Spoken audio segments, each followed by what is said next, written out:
how we've gone in just presumably 3 days of technically tablet addiction to just being a kid again. Hello, everyone. Welcome to the show. It's not really a show. It's just me driving in a car. What am I talking about today?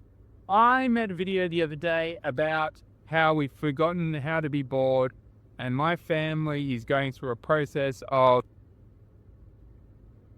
ironically moving technology out of their lives. Now, I get it. I'm not technology and talking about technology, but the irony is not lost on me. But what we did at the start of this week, we actively told our kids that they couldn't just play the tablet whenever they wanted. They only had half an hour a day, which is still a lot, but it's a lot less than what they were doing in becoming, as I now call it, phone and tablet zombies, where everyone in our house is trying to be better at using technology. So, for example, for me, I'm on my phone until the kids basically go to bed.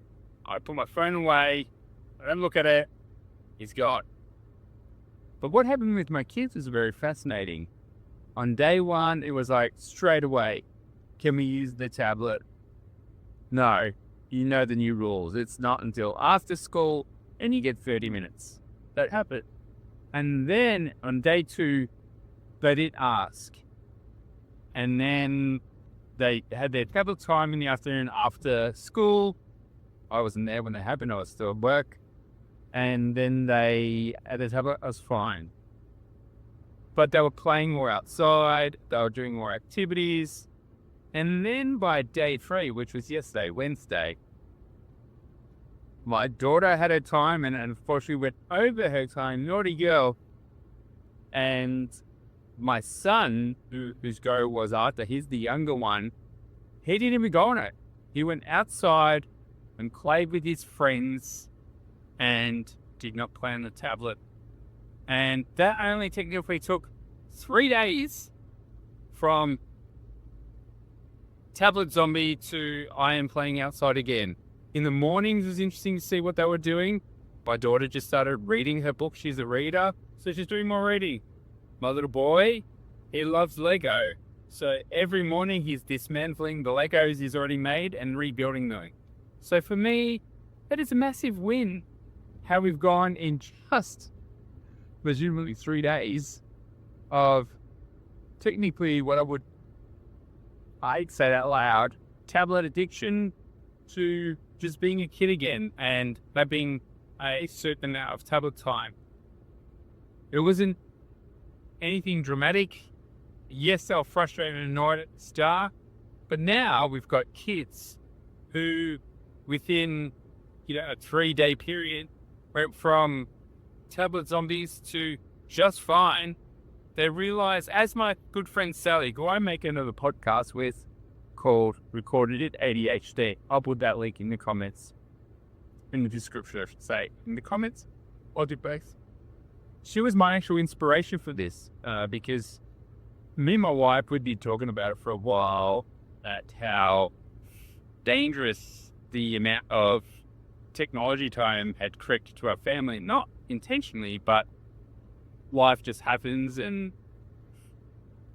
bad habits creep into your life, just like with eating with bad habits that got me to a place of being overweight. And you rectify these habits and you bring in good habits. So from removing bad habits in the tablets, we didn't actually even give the kids ideas about what they could do. They just found things. We buy so much stuff for these kids. Stuff like books and all the toys that they have. And they just go back into a place where they remember that they've got these things and they start using them again. Our daughter read, our boy plays Lego. They both go outside and they ride bikes with their friends. They go into the pool and go for a swim. And that's it. It's a change that happened very quickly. I'm glad we did it. But sorry, I forgot to talk that part about with my friend Sally, who I had no idea she was a very strict parent when it came to technology.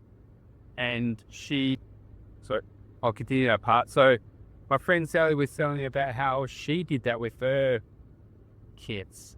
And, she's always been that way with her kids. And I was like, oh, wow, that's interesting. And she spoke about it in a way where I loved how she framed it. It was about her values make her think about technology in a different way. And yes, some people might look at it as if she's some strict, overzealous parent, but she's leaning into what she thinks is best for her kids. And it's admirable in a world where people just fall into line where, you see it, you go out for dinner and that's a place of socializing. And weirdly, people are at a restaurant and it could be a family of 4 or 5 people, 2 adults and 3 kids. And none of them are even talking to each other. The kids are on their tablets. The parents are on their phones. Why have you even gone out? That makes no sense to me at all. I'm glad I am not one of those people. Yes, I do check my phone here and there if it buzzes or something like that, but I'm not on my phone actively as a replacement for the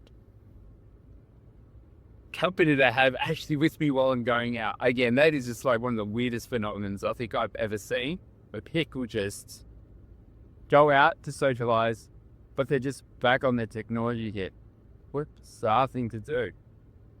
And sorry if you're feeling judged right now, but come on, man. If you're going out to hang out with people, why are you checking your phone? Get off it. Talk to the people that you went out with. Anyway, that's all I wanted to talk about. It's that next step in boredom. I'm going to turn this down right now. Oh, no, that doesn't work at all. Let me not do that. So, it's a bit of a follow-on video from how to be bored. We didn't learn how to be bored. My kids learned how to do something else in the quest of not removing technology, but reducing our technology usage.